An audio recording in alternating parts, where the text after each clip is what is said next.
नमस्कार दोस्तों, मैं Puja Sharma the diary of West Bengal movie की चीफ असिस्टेंट डायरेक्टर हूँ। सनातनी सनोज मिश्रा के साथ मैं 5 साल से काम करती हूँ। सनोज जी के साथ रहती थी। इसी बीच हम दोनों में झगड़ा होता है और उनका कट्टर दुश्मन जो हिंदुत्व के नाम पे ठग करता है, वसीम रिजवी, उसने मुझे बहुत भड़काया क्योंकि हमारे और सनोज मिश्रा जी के बीच काफी टाइम से झगड़े चल रहे थे। उसी बीच वसीम रिजवी ने मुझे बहुत भड़काया कि तुम कुछ नहीं कर सकती हो, तुम कुछ नहीं कर सकती, डरपोक लड़की हो। सनोज मिश्रा ने तुम्हारा शोषण करके तुम्हें छोड़ दिया है, दूध में से मक्खी की तरह फेंक दिया, मोनालिसा को लेके घूम रहा है। जब महाकुंभ की वायरल गर्ल मोनालिसा आती है तो सब दुश्मन जाग गए सनोज मिश्रा जी के और मुझे भड़काना उन्होंने स्टार्ट कर दिया। वसीम रिजवी, रवि सुधा चौधरी, अनिता उपाध्याय, हाई कोर्ट के एडवोकेट रंजन सिन्हा, जिन लोगों ने अपने षड्यंत्र का शिकार मुझे बना लिया, मेरे कंधे पे बंदूक रख के चलाना स्टार्ट कर दिया उन लोगों ने और मुझे बहका के कि तुम्हें ये है वो है, और हमारे बीच झगड़े चल रहे थे। इसी बीच में गुस्से में आके मेरा दिमाग काम नहीं किया और मैं उनकी बातों में आके, उनके बहकाने में आके मैं एफआईआर कराने के लिए चली गई। जब अनिता उपाध्याय ने मुझे बुलाया, भाई उन लोगों ने भाईचारा किया, बहन बना लिया, बहुत इमोशनली मुझे ब्लैकमेल किया। जब मैं अपनी एफआईआर लिखने के लिए गई तो जो चीजें मैंने नहीं लिखी उन लोगों ने एक्सपर्ट को देके वो चीजें लिखवा दी और वो उस चीज में लिखवाई कि सनोज मिश्रा के खिलाफ झूठी 376, 554 की भी धारा लगवा दी। जब मैंने बोला कि जूस वाली बात तो दीदी मेरे साथ ऐसा कुछ नहीं हुआ मैम, क्यों आपने लिखवाया? तो उन्होंने बोला कि आप शांत रहिए, मैं एडवोकेट हूँ, आप मुझसे ज्यादा नहीं जानती हो और तुम्हारा केस मजबूत हो जाएगा। मजबूत के नाम पे मुझे 164 के बयान के लिए वो कोर्ट ले गई। कोर्ट ले जाने के बाद जब हमारी एफआईआर हो जाती है, 164 के बयान हो जाते हैं और जब मुझे अपनी गलती का एहसास होता है तो मैं जाती हूँ कि अनिता मैडम मुझे अपना मुकदमा वापस लेना है। तो वो लोग मुझे डराने और धमकाने लगते हैं। रात 11, साढ़े 11, 12 बजे तक मुझे बैठा रखते हैं, शराब पीते हैं अपने ऑफिस में और मुझे जान से मारने की धमकी देते हैं और बोलते हैं कि अब एफआईआर होना तो हो चुका है, तुम्हारी सारी चीजें हमारे पास है, क्या कर लोगी तुम? और मुझसे बोलते हैं कि आप जबरदस्ती मेरे साथ जबरदस्ती करते हैं कि आप वीडियो बनाइए, आपने एफिडेविट क्यों दिया कोर्ट में, आप मुकदमा वापस क्यों ले रही हो? हमारे साथ कोई रेप नहीं हुआ है, हमारे साथ कुछ भी नहीं, जबरदस्ती कोई नहीं। मैं अपनी मर्जी से सनोज जी के साथ रहती थी।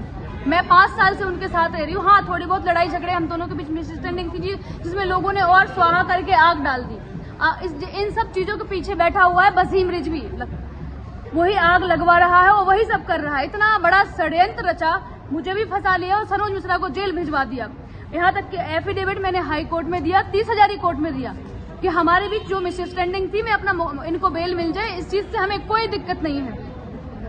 फिर भी नहीं हुआ क्योंकि उस षड्यंत्र के पीछे बहुत बड़ा हाथ है, बैठा हुआ है वसीम रिजवी।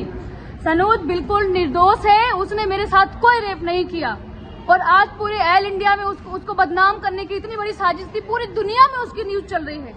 1 घंटे पहले एबीपी न्यूज से लेके सारे चैनल में उसकी न्यूज चल रही है। तो ये सब झूठ है, ये सब षड्यंत्र था वसीम रिजवी का। मुझे भी षड्यंत्र में फंसा लिया और मेरे साथ कुछ भी हो सकता है, ये लोग मुझे जान से भी मार सकते हैं, मेरे साथ कुछ भी हो सकता है और मुझे इन सब चीजों से मैं बहुत परेशान हूँ। मैं अभी सीपी में हूँ, हनुमान मंदिर पे खड़ी हूँ। यहाँ से मैं एक वीडियो जारी कर रही हूँ जो कि सारी दुनिया में चले, सारे न्यूज चैनल पे जाए, सारे लोगों तक, देश के लोगों तक हमारी आवाज पहुंचे कि ऐसे भी लोग होते हैं जो घर में आग लगवाने के बाद इतना बड़ा षड्यंत्र रचाते हैं, जिनका शिकार हम जैसी सीधी सादी और मासूम सनातनी लड़कियों को अपना मोहरा बना के और अपना काम करके निकाल के और निकल जाते हैं। ऐसे लोग बहुत खतरनाक होते हैं, वसीम रिजवी जैसे लोग, जिन्होंने मुझे अपने षड्यंत्र का शिकार बना लिया है। मैं माननीय श्री योगी आदित्यनाथ जी से हाथ जोड़ के विनती करती हूँ कि सनोज मिश्रा जी को जल्दी से जल्दी बेल मिले और इन सब जितने ये पापी बैठे हुए, दुष्टी बैठे हुए हैं, सिर्फ इन लोगों ने इसलिए किया क्योंकि सनोज मिश्रा एक गरीब लड़की जो कि बंजारे ने मोनालिसा, उसके लिए काम करने जा रहे थे, उसी लड़की को लेके मुझे भड़काया, बहुत भड़काया, सबने भड़काया और जो चीज मैं नहीं कर सकती थी फ्री में एडवोकेट देके वो काम करवा दिया। जब मुकदमा वापस लेने की बारी आती है तो एक एक करके मुझे सब डराते और धमकाते हैं। मेरे साथ कुछ भी हो सकता है, मैं अकेली हूँ, कुछ भी हो सकता है, कुछ भी मेरे साथ कोई भी घटना घटित हो सकती है, जो कि मुझे साफ साफ नजर आ रहा है। और सनोज मिश्रा को वो लोग सनोज मिश्रा को अरेस्ट कर चुके हैं पुलिस स्टेशन नाबी करीम दिल्ली। तो योगी आदित्यनाथ जी से और अमित शाह जी से मैं हाथ जोड़ के विनती करती हूँ, रिक्वेस्ट करती हूँ कि जल्दी से जल्दी इन चीजों पे इंक्वायरी हो और जांच हो और वसीम रिजवी जैसे लोगों को ना कड़ी से कड़ी सजा मिले, जो हम जैसी मासूम लड़कियों को टारगेट बना के लोगों के घर बर्बाद करते हैं और मासूमों को जेल भिजवाते हैं। नमस्कार, जय हिंद।